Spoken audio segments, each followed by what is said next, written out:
and the stories they tell themselves. I want to look at just a couple examples. Let me look at Jeremiah chapter 1. Jeremiah chapter 1. If I look at Jeremiah chapter 1, verse 3, it says, "And it came to pass in the days of Jehoiakim, the son of Josiah, the king of Judah, unto the end of the 11th year of Zedekiah, the son of Josiah, king of Judah, unto the carrying away of Jerusalem captive in the 5th month. And the word of the Lord came unto me, saying, Before I formed thee in the belly, I knew thee, and before thou camest forth out of the womb, I sanctified thee, and I ordained thee a prophet unto the nations. Yes. Yes. Then said I, Oh, Lord God, behold, I cannot speak, for I am a child. Now God done just spoke to Jeremiah and gave him this wonderful word. He said, even before I formed you in your mother's womb, I knew you. And this is a deep, deep part. Did you catch that word? That he was sanctified in his mother's womb? Sanctified. Oh, my daddy used to get in so much trouble when he used to challenge the saint. He said, I don't believe that two holy people can bring forth an unholy seed. How about that? Now, how about them apples? He said, I don't believe, he's dead and gone now. They can't challenge him now, but he dropped that bomb before he got out of here. 1991, he got on out of here, but he didn't leave without dropping that bomb. He said, I don't believe that two holy people can come together in holy matrimony and then bring forth an unholy seed. All right now. My God.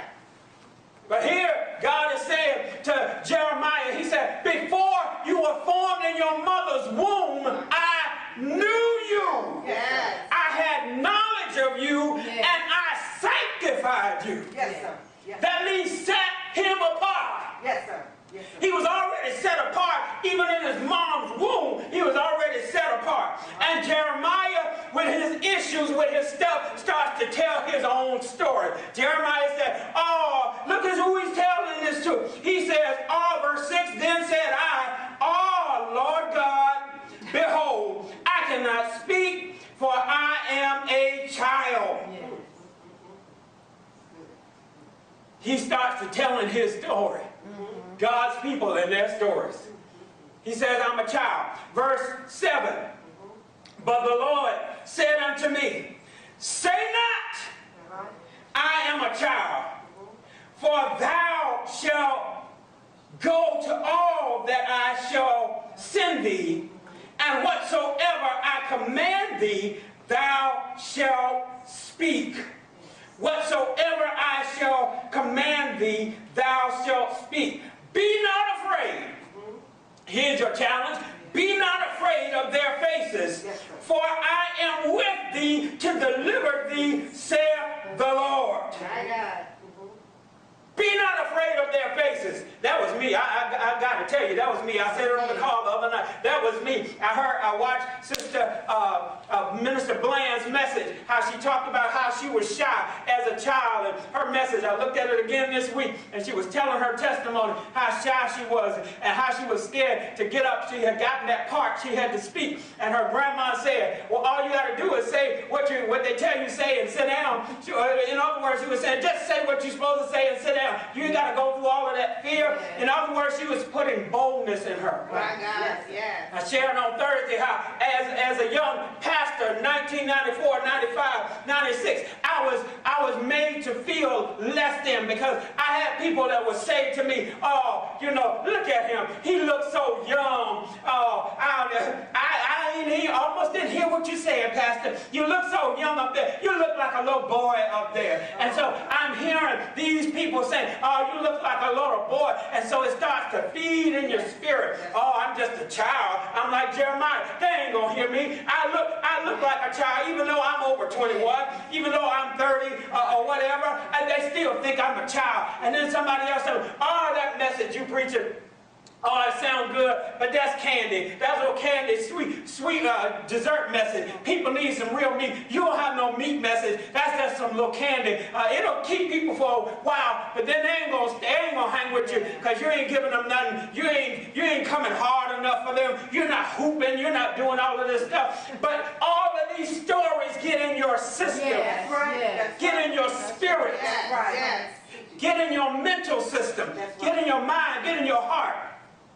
And it starts to try to speak and come back to you in ways where those stories start to come back and tell you you're not good enough. That's right. And you're not what? Worthy. That's right. Somebody said, but I am good enough. I am good enough. I am worthy. I am worthy. Verse 9 of Jeremiah 1, then the Lord put forth his hand and touched my mouth. Yes. And the Lord said unto me, behold, I have put my words in thy mouth. See, verse 10, see, I have this day set thee over the nations, Yes. and over the kingdoms, Yes. to root out, and to pull down, and to destroy, and to throw down, to build, and to plant. Yes. My God. Tell somebody, you got a job to do. You got a job to do. Did you notice he didn't say nothing about going to church? Oh, Y'all missed that. that's good. He didn't say nothing about going to church. No. He said he's talking about leading and ruling. Yes. Many of us don't understand the power of leading and ruling, building up, pulling down, planting. That's not just church work. That's management. That's leadership. That's that job as the senior vice president of the business of the corporation. Come on, that's managing people. I give you the power to build up, to plant, Yes. to root out. Come on, somebody. That's more than just church. Yes. Yes, it is. Robbins said it like this, and I was pondering on this just this week. If we can just divorce the story of our limitation and marry the truth of our unlimited capacity, then the whole game changes. Yes.